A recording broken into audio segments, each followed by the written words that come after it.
आंसू वहां बहाओ जहां उसकी कद्र हो। रोते रोते कब मेरी आंख लग गई थी पता ही नहीं चला था।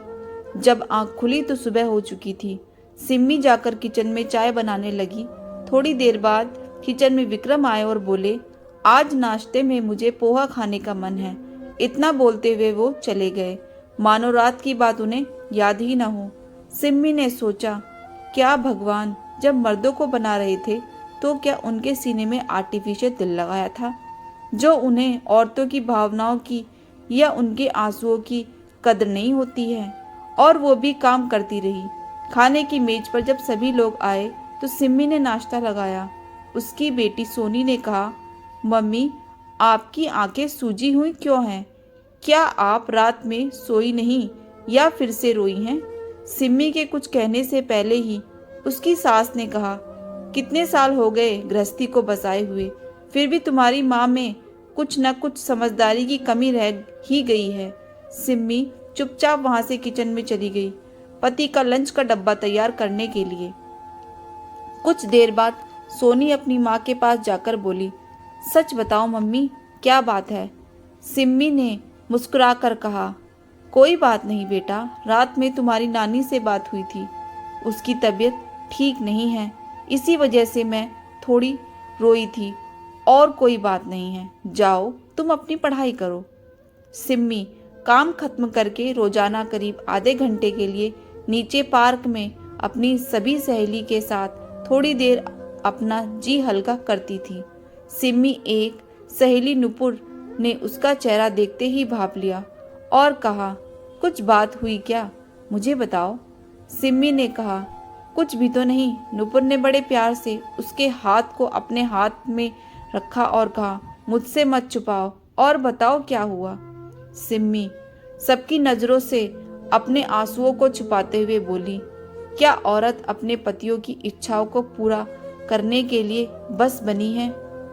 अगर उसकी इच्छा ना हो तो क्या वो मना नहीं कर सकती? शारीरिक इच्छा ना पूरी करने के लिए क्या पति कभी भी औरत को धुतकार सकता है? नुपुर ने कहा, हर औरत के साथ ये कभी न कभी कुछ समय के लिए होता ही है।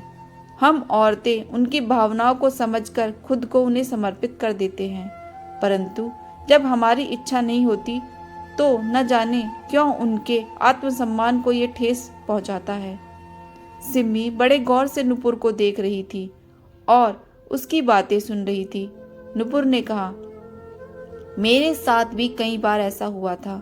जब मैंने मना किया तो बहुत रात तक हम दोनों में बहस चली, पर उसका नतीजा क्या निकला? कुछ भी नहीं।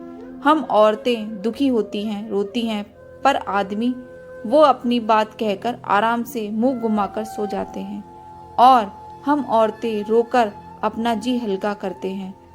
सिम्मी ने कहा, क्या अभी भी तुम्हारे साथ ऐसा होता है? उसने कहा, जब मेरी इच्छा नहीं होती तो मैं मना कर देती हूँ।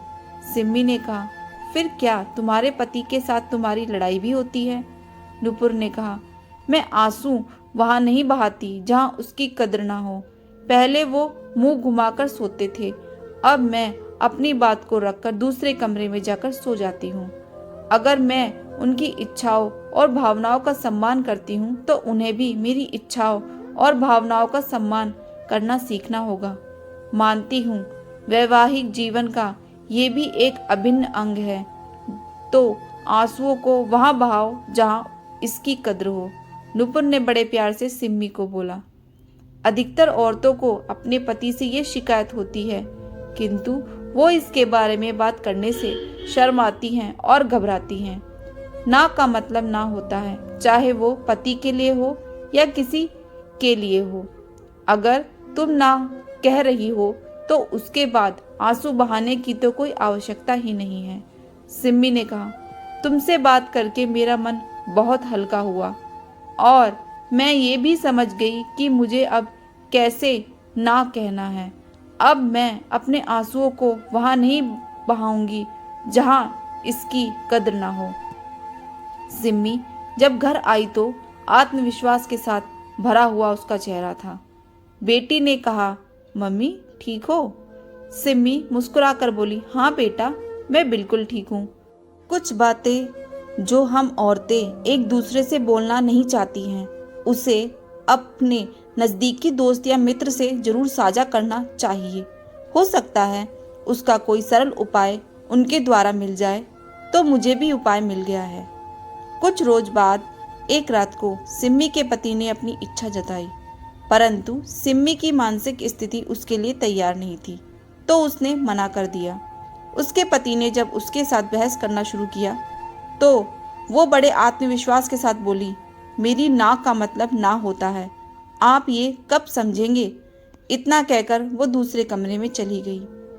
सिम्मी की सास ने जब उसे दूसरे कमरे में देखा तो उसने पूछा, बहू तुम इस कमरे में क्यों सो रही हो। वो बोली, माँ जी आपने ही कहा था कि इतने साल हो गए मेरी शादी को, मैं अभी तक समझदार नहीं बन पाई हूँ, तो अब मैं समझ भी गई हूँ और समझदार भी हो गई हूँ। अब अपने आंसुओं को वहाँ नहीं बहाती जहाँ इसकी कद्र ना हो। इतने सालों में पहली बार सिम्मी के पति के अहम को ठेस पहुंची थी, तो वो 2-3 दिनों तक सिम्मी से बात नहीं कर रहे थे, परंतु सिम्मी अपने सभी काम को नियमानुसार कर रही थी और अपने चेहरे पर एक शिकन तक नहीं आने दे रही थी। कुछ रोज बाद उसके पति को इस बात का एहसास हुआ कि औरतों की भावनाओं का भी सम्मान करना होगा और उन्होंने सिम्मी से माफ़ी मांगी। सिम्मी ने भी बात को आगे ना बढ़ाते हुए बड़े प्यार से कहा, मैं आपके स्वाभिमान को ठेस नहीं पहुंचाना चाहती थी और ना ही ये चाहती थी कि आप मुझसे माफ़ी मांगे। बस मैं इतना चाहती थी कि आप मेरी इच्छाओं का भी सम्मान करें। कई बार हम औरतों की इच्छा नहीं होती शारीरिक संबंध बनाने की, फिर भी आपके प्यार और आपकी भावनाओं को देखकर हम खुद को आपको समर्पित कर देते हैं। तो आपको भी मेरी इच्छाओं का सम्मान करना सीखना होगा। सिम्मी के पति ने कहा, सही कहा तुमने, तुम मेरे लिए क्या कुछ नहीं करती हो, मेरी सभी इच्छाओं का सम्मान करती हो। मैं अपनी सभी गलतियों के लिए तुमसे माफ़ी मांगता हूँ। सिम्मी ने आगे बढ़कर बड़े प्यार से अपने पति को गले लगा लिया। अपनी इच्छाओं को मन में दबाए नहीं, अपने सामने वाले के सामने अपनी इच्छाओं और अपने मन की बातों को भी रखें, तभी तो वो समझ पाएंगे कि आपके मन में क्या चल रहा है। अपने आंसुओं को व्यर्थ ना गवाएं, जहाँ उसकी कद्र ना हो वहाँ उसे ना बहाओ। आपको ये कहानी कैसी लगी ज़रूर बताएं। Thanks for watching. Please subscribe my channel.